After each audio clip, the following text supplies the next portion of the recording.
अस्सलाम वालेकुम नाजरीन, उम्मीद है आप लोग खैरियत से होंगे। नाजरीन, आजकल पूरी दुनिया की नज़रें चीन पर लगी हुई हैं और वजह यह है कि सदर ट्रंप उधर गए हुए हैं। अच्छा, मैं सोच रहा था कि हमारे लोग ही ज़्यादा शदाई हैं कि जब हमारे कोई इंटरनेशनल डेलीगेट्स आ रहे थे तो लोग तस्वीर बना रहे थे, वीडियोस बना रहे थे, जिसको जिस जगह भी जगह मिली, कोई छत पर मिली, कोई रोड पर मिली, उसने उधर ही मोबाइल अपना सीधा कर दिया और नीयत कर ली कि मैं ये जाने वाले बंदे की वीडियो बनाऊंगा।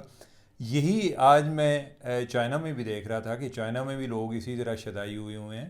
खैर, वो हमारे यहाँ तो चूँकि मेहमान कम आते हैं तो अगर कोई आ जाए तो हम वैसे ही शदाई हो जाते हैं, लेकिन उधर अमरीकी सदर आया हुआ है और उस लिहाज से इट्स अ बिग डील। और जो उसको रिसेप्शन भी बड़ी अच्छी मिली है। आज उनकी पहला दिन था, मुलाकात भी थी, और पहली दफ़ा मैं ये देख रहा हूँ कि सदर ट्रंप किसी जगह पे जाके थोड़ा सा जिंपा जिंपा सा लग रहा है। इसका जो ट्रंप है, इसका स्टाइल था, ये बंदे दे एवं ही नहीं कि होंदा सी इस तरह जड़ा ना ਉਹਦੀ बाजू मरोड़दा सी, नहीं कि उसका हाथ इस तरह शेक करता था कि बाज़ औक़ात मुझे डर होता था कि अगले बंदे का कोई कोई हड्डी ना निकल जाए विचों, यानी कि कोई मसला ना बन जाए उसके लिए।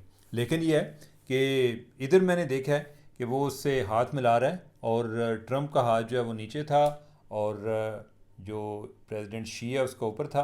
लेकिन ट्रंप जो है बड़ा सियाना आदमी है ना, बड़ा की आंदे ने करू आदमी है, बड़ा खोचल आदमी है। उसने फिर जो है ना अपना हाथ ऊपर करने के लिए अपना दूसरा हाथ भी मिलाया, यानी कि उसके ज़रिए दो दफ़ा उसका ऊपर से उसने पैडिंग की। तो लेकिन ये है कि ये पहली दफ़ा है कि वो किसी ऐसे शख्स से मिल रहा था। मतलब ये है कि जब से वो सदर बना है, पहली दफ़ा वो किसी ऐसे हेड ऑफ़ द गवर्नमेंट से मिल रहा था कि जिसको वो चाहे या ना चाहे, लेकिन वो अपने दिल में समझता है कि ये हमारे बराबर के हैं। यानी कि मुकाबला जो है ना, यानी कि टक्कर के लोगों से, यानी कि क्या कहते हैं, ये उसके टक्कर का आदमी है। तो उनके साथ वो अब उनके साथ मामलात कितने आगे बढ़ते हैं। एक दो चीज़ें आई हैं कि एक तो ये चीज़ आई है कि चाइना ने कहा है कि भाई ताइवान पर कोई बात नहीं करनी। आपको पता है ताइवान जो है वैसे तो अलग मुल्क है, लेकिन चाइना की नज़र में वो मुतनाज़ा है। चाइना समझता है कि जैसे हमारे जिस्म का एक हिस्सा हमसे अलग हो चुका है और हमने इसको वापस लेना है। वो इनका एक किसी टाइम सूबा था। लेकिन जो ताइवान के लोग हैं वो चाहते हैं कि हम अलहदा ही रहें, और अनफॉर्चुनेटली उनकी नस्ल दर नस्ल वो एक खौफ में गुजार रहे हैं कि किसी टाइम भी चाइना हम पर काबज़ हो सकता है। नाजरीन, ये जो एक फ़ीलिंग है ना, ये बड़ा ही टेरिबल किस्म का, बड़ा पेनफुल होता है। ये आपकी ना शख्सियत को मसख़ कर देता है कि जब आपको लगे कि एक मॉन्स्टर, यानी कि उनकी नज़र में तो चाइना एक मॉन्स्टर है ना, या आप कह लें कि कोई पावरफुल शख्स, आप उसके एक शेडो में रह रहे हो कि जिधर आपको हर टाइम अपनी सलामती ख़तरे में लग रही हो।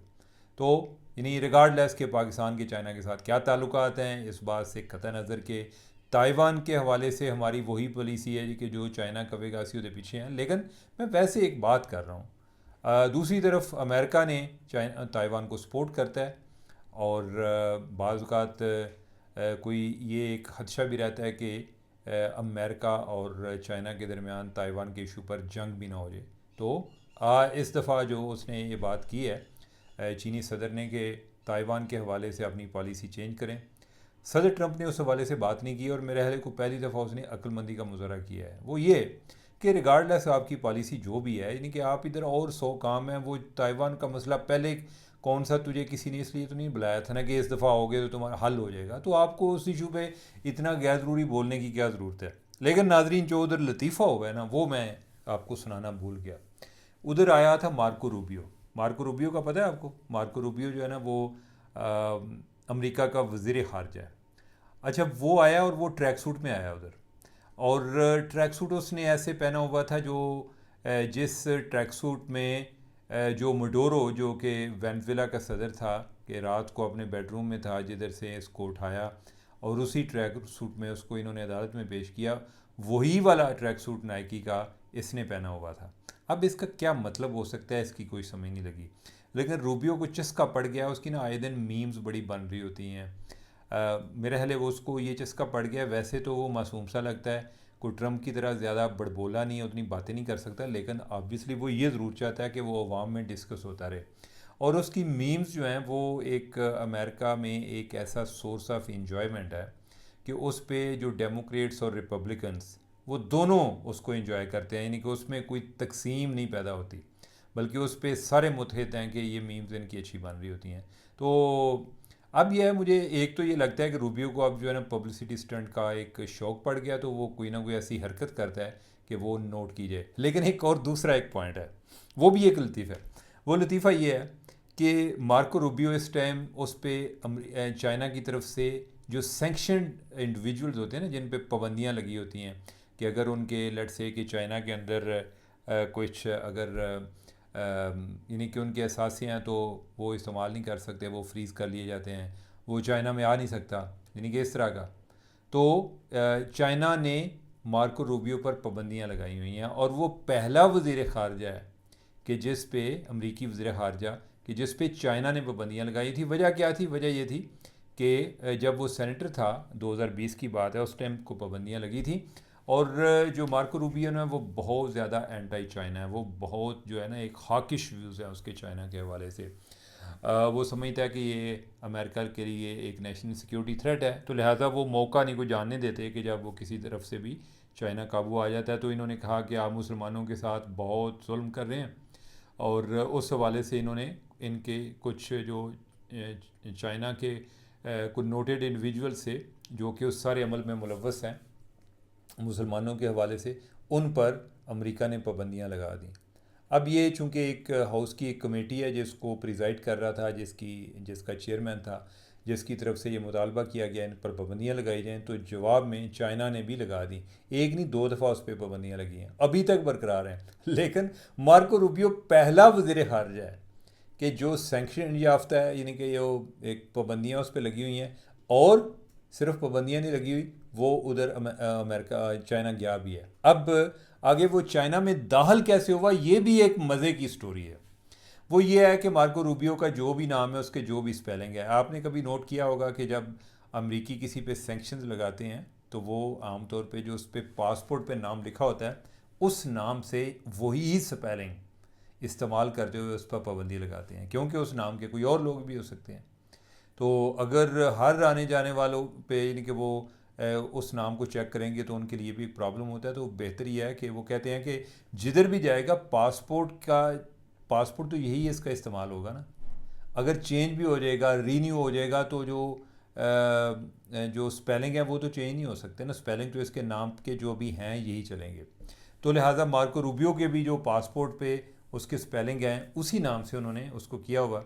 लेकिन यह है कि जब वो उधर आया तो उसकी जो इमिग्रेशन हुई है, जो एक प्रोसेस तो होती है ना, वो बेशक एक प्रेसिडेंशियल एक एंटोराज का हिस्सा था या जो भी था, लेकिन यह है कि वो जब आया ना, तो इन्होंने उसमें कोई नाम के कुछ स्पेलिंग कोई थोड़े से चेंज करके ना, मसलन अगर इसका नाम जो है RUBIO है, तो उन्होंने कोई ROBIO करके इस तरीके से उसको क्लियर कर दिया कि मतलब यह है कि जो उस पर पाबंदियाँ भी बरकरार रहें, क्योंकि उनके सिस्टम में या तो उसको नाम को हटाना पड़ेगा, अगर आप नाम हटा नहीं सकते तो उसका उन्होंने हल जो है, चीनी जो है ना, आपको पता है ये इसमें वैसे दानिश भी देखें कैसी है कि उन्होंने क्या कि सब भी मार दिए लाठी भी ना टूटे, कि हमने पाबंदियाँ भी नहीं हटानी, लेकिन ये आया हुआ है और है भी वज़ीर ख़ारजा, तो हम इसका हल ये तलाश करते हैं कि उसको नाम के स्पेलिंग चेंज करके तो इसकी इमिग्रेशन करके तो इसको आने देते हैं, ताकि नाम जो है वो जो लिस्ट है वो उधर की उधर ही रहे। कैसा मज़ा आया?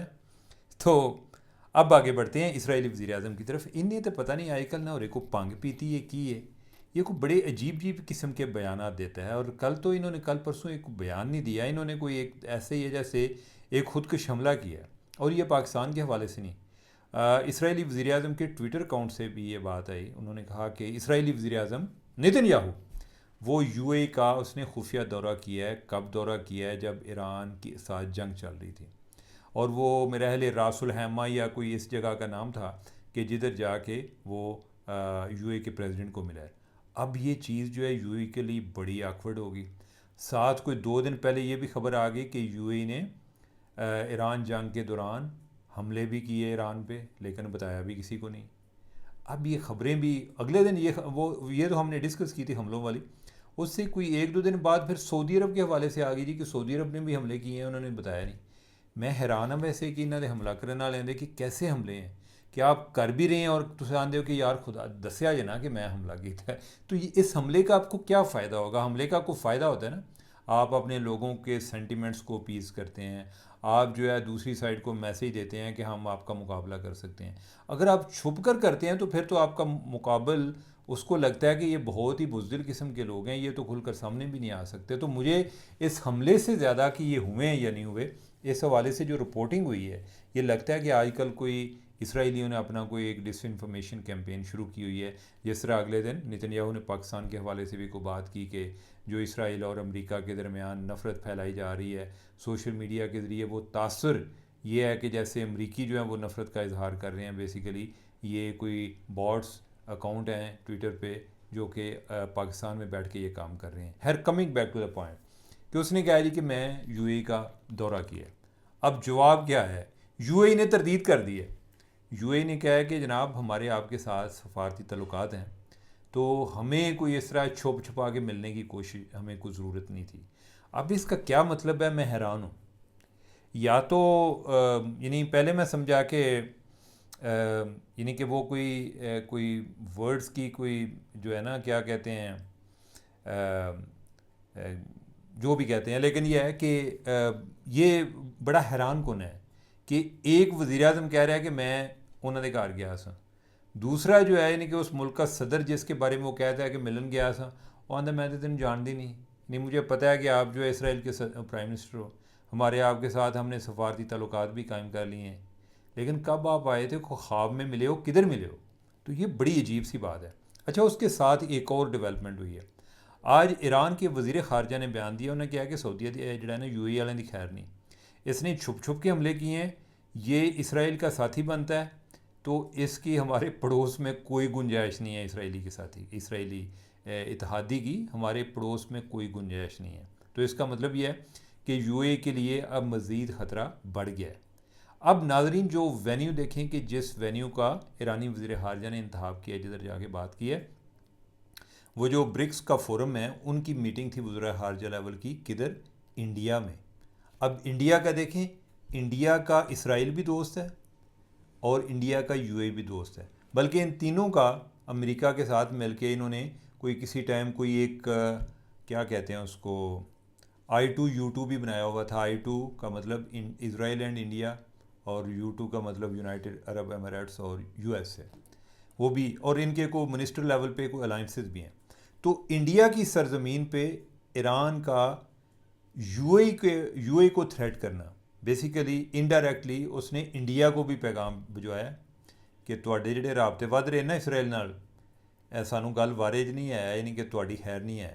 तो ये बड़ी हमारे इर्द गिर्द ना इतनी इंटरेस्टिंग डेवलपमेंट हो रही हैं, और ऐसे ऐसे इस टाइम इंटरेस्टिंग किस्म के लोग वर्ल्ड लीडर्स बने हुए हैं मुख्तलिफ कंट्रीज़ के, कि कोई क़यामत दी निशानियाँ नहीं, यानी कि अजीब अजीब किस्म के, यानी कि ये वो लोग जो हरकतें कर रहे होते हैं, जिस तरह ये नेतन्याहू ने की है, जिस तरह ट्रंप कर रहा होता है, कि आम तौर पे लीडर लेवल के लोगों से इस तरह की हरकतों की तवक्को नहीं की जा सकती। अब जो आते हैं यानी कि दो और लीडरों की बात, यानी कि आज सारे जो है ना लीडर्स ही जो हैं वो हमारी लिस्ट में हैं। फ्रांसीसी सदर के हवाले से आप में से अगर कोई किसी ने देखा हो कि एक दफ़ा फ्रांसीसी सदर वियना जा रहा था, और वियना एयरपोर्ट पर उतरने के लिए जहाज़ उधर रुका, और जब वो बाहर निकल रहे थे तो अचानक ना उन्होंने यानी कि ना ईरानी और फ्रांसीसी सदर को इस तरह यानी कि वो थप्पड़ लगा। वो बाद में पता चला कि उसकी बेगम, जो कि उससे मेरे ख्याल कुछ 27 साल बड़ी है, उसने थप्पड़ मारा। और आई डोंट नो कि आपको मैंने बताया था कि नहीं कि ये उसकी उस्तानी थी, यानी कि ये उस टाइम कहीं स्कूल में पढ़ता था। ये है भी नहीं कि कॉलेज यूनिवर्सिटी की भी गल नहीं, कहीं स्कूल में पढ़ता था, और ये उसकी टीचर थी और ये उसका स्टूडेंट था। तो इसको उधर से कोई मोहब्बत पता नहीं इसको हो गई या टीचर को हो गई। फिर बाद में उसने तलाक़ ले ली अपनी पहली जिस मियाँ से, जिसके साथ उसकी शादी हुई थी, और बाद में उसने इसके साथ शादी कर ली। तो लिहाजा अभी भी उसका जो है ना रोल वो अम्मा जी वाला होता है, और इसको वो डंडा दिए रखती हैं। अब क्या किया है, अब इस हवाले से, ये तो मैं पुरानी बात आपको कह रहा हूँ जी कि थप्पड़ लगा। अब उस हवाले से एक किताब आई है, एक जर्नलिस्ट ने लिखी है, और उसने इंकशाफ ये किया है कि बेसिकली कि फ्रांसीसी सदर जो है, मैक्रोन की हम बात कर रहे हैं, उसने ईरानी अदाकारा को गैर मुनासिब टेक्स्ट भेजे थे। अब यानी कि बकौल किताब के, बकौल जो किताब में दावा किया गया, वो कह रहे हैं जी कि ये कहीं जब को फ़ोन स्क्रॉलिंग कर रहा था तो उसकी बेगम ने वो टेक्स्ट देख लिए। उन्हें क्या क्या तू की कर रहे हैं, ठीक है। इस पे उनकी आपस में कोई इख्तलाफात शुरू हुए या जो भी है, और यानी कि उसने उस हवाले से थप्पड़ मारा। अगरचे उसकी बेगम से इन्होंने सवाल पूछा तो उस बेगम ने इस बात की तरदीद की है कि कोई इस तरह की बात थी। एनीवे, लेकिन ये इंटरेस्टिंग किस्म की डेवलपमेंट्स हो रही हैं। फ्रांसीसी एक जर्नलिस्ट है और उसने इतना सीरियस एलिगेशन लगाया है, तो क्वाइट इंटरेस्टिंग, मैं तो यही कह सकता हूँ। अच्छा, आप चौथे लीडर की बात कर रहे हैं और ये बिलावल भुट्टो की बात हो रही है। बिलावल भुट्टो की आज एक वीडियो बड़ी वायरल हुई है। वो कहीं कोई एक मीटिंग को प्रिजाइड कर रहे हैं और उधर शाजिया मरी भी बैठी हुई हैं। बिलावल भुट्टो कोई बात किसी और को पूछ रहा है और शाजिया मरी जवाब देने की कोशिश कर रही हैं, और बिलावल भुट्टो ने उसको शटअप कॉल दिया। शटअप का मतलब ये नहीं कहा कि शटअप, बस यही है, यानी कि उसने टांट किया, यानी कि वो आगे को जवाब दे रही है, उसने कहा थैंक यू इस तरह का ना। और उससे ना वो बिल्कुल एक जिस तरह होता है ना बंदा शर्म से झींप जाना, यानी कि वो वाली उसकी कंडीशन थी। अब ये चीज़ जो है ना, ये सोशल मीडिया पे बड़ी डिस्कस हो रही है। लोग कह रहे हैं कि यार देखें, वर्कर के साथ ज़्यादती हो रही है। पहली बात तो ये है कि शाजिया मरी को वर्कर नहीं है, वो इनकी वज़ीर भी रह चुकी हैं, शायद अभी भी कुछ होंगी। और ये जो सारे लोग अपने आप को वर्कर कहते हैं, जितने भी आपने देखे होंगे को मिनिस्टर मुख्तलिफ पार्टीज़ के, कहें कि मैं तो एक अदना सा वर्कर हूँ, ठीक है, लेकिन ये है कि मैं फ़लाँ फ़लाँ अहदे पर भी हूँ। ये इनका दिल ये करता है कि हर तरह की टोपी अपने सर पे पहने रखें, कि वर्कर वाली टोपी भी इनके पास हो, ऑफिस बेरर वाली टोपी भी पास हो। जब वज़ीर आज़म कोई, वज़ीर आज़म तो खैर जो जिनकी पार्टी के जो हैं लीडर, उन्होंने अपने अलावा किसी को बनने नहीं देना, तो यानी सारी टोपियाँ इन्होंने खुद पहनी हो। और फिर ये इस तरह की डांट डपट ये कोई नई बात नहीं है, ये रूटीन है। फ़र्क सिर्फ इतना है कि मुख्तलिफ लीडर्स का रिएक्ट करने का तरीका मुख्तलिफ है। अदरवाइज़ वो अक्सर लोग अपने जो पार्टी के लोग होते हैं बाकी, उनको जूते की नोक पर लिखते हैं। अक्सर लोग ऐसा है, अक्सरियत। और जितना जितना वो पॉपुलर है, वो उसकी फ़रौनियत का लेवल उतना बढ़ता जाता है। बाकी जब वो आपके सामने आते हैं, वो किसी गरीब को मिलेंगे, तासर ये देंगे कि जैसे बहुत ज़्यादा खुदातरस हैं, और वो भी एक पॉलिटिकल गिमिक्स होते हैं, ठीक है। अदरवाइज़ बड़े इन्हीं के दिना दे भी पूरे होंगे ने। और लेकिन ये है कि मैंने ये तो आज चीज़ जो है वो वीडियो आ गई है सामने। ओवरऑल अक्सर लोगों से जो बातें सुनी हैं या देखी हैं, कोई ऐसी ही होती है, यानी कि इधर ही ट्रीटमेंट होती है। और जो ट्रीटमेंट कराने वाले हैं वो भी डीट होते हैं, यानी कि वो इतना उनका भी नहीं होता है जितना आप समझते हैं कि उनकी कोई बड़ी कोई इज़्ज़त नफ्स वाला मामला होता है, वो भी नहीं होता। यानी कि उनको लगता है कि ये तो चलें वीडियो बाहर आ गई, उनको पता है कि ये लीडर साहब जो हैं, यानी कि वो तो इतना कुछ करेंगे ही मेरा, लेकिन मैं बाद में जो पावर ये मुझे इनसे मिल रही है, मैंने आगे भी जाके कई लोग जो है उनको इतना जलील कर सकता हूँ, ठीक है। तो ये एक जो है ना, इसका एक ट्रिकल डाउन इफेक्ट होता है। जिस तरह वो एक ड्रामा लगता था अंधेरा उजाला, तो उसमें वो डायरेक्ट हवालदार था इरफान खोसर। तो वो कहता है कि जो है ना, हर बड़ा अफसर अपने से छोटे को और छोटा अपने से छोटे पर रोप डालने की कोशिश करता है। तो ये चलता रहता है। लेकिन नाजरीन, एक चीज़ याद रखिएगा कि कभी भी कोई शख्स, उसको अगर आपने जांचना है तो वो अपने से बेहतर या बड़े रुतबे वाले आदमी के साथ कैसा बिहेव करता है, उससे उसकी शख्सियत का पता नहीं चलता। वो अपने से कमज़ोर जो है उनके साथ किस तरह बिहेव करता है, ये नहीं सिर्फ कि वो कैमरा सामने हो तो वो अच्छा बिहेव कर रहा हो, अदरवाइज़ रूटीन में वो कैसा बिहेव करता है, उससे उसकी शख्सियत की अक्कासी होती है। मैंने देखा है, बड़े बड़े लोग देखे हैं, ऐसे ऐसे लोग के जो कि अपने से बेहतर रुतबे वाले शख्स को या अपने से बराबर वाले से, या ऐसा शख्स जिससे उन्हें को काम पड़ता रहता हो, उसको हो सकता है कि वो अगर उनके घर जाए तो उसको बाहर गेट तक छोड़ने आए, लेकिन उसी दौरान कहीं रास्ते में उनको उनका मुलाजम मिल जाए तो हो सकता है कि उसको बिल्कुल एक इनडिस्क्रिमिनेट लेवल पे जाके उसको गालियाँ देना शुरू कर दें। तो लोगों के मुख्तलिफ रूप हैं, इन सब के बारे में आपको जेन में रखना चाहिए, आपको आपको पता होना चाहिए। और सिर्फ यही नहीं कि दूसरों को ही आप ताड़ते रहें या देखते रहें, उस दौरान कोई अपनी इसलाह के लिए भी सोचना चाहिए कि क्या जिस शख्स को मैं किसी वजह से उससे नफ़रत करता हूँ, उसका कोई रवैया मुझे गलत लगता है, क्या मैं उससे डिफरेंट हूँ या मैं भी वैसे ही हूँ। तो नाजरीन, आज के लिए इतनी काफ़ी, मुझे दें इजाज़त। अल्लाह हाफिज़।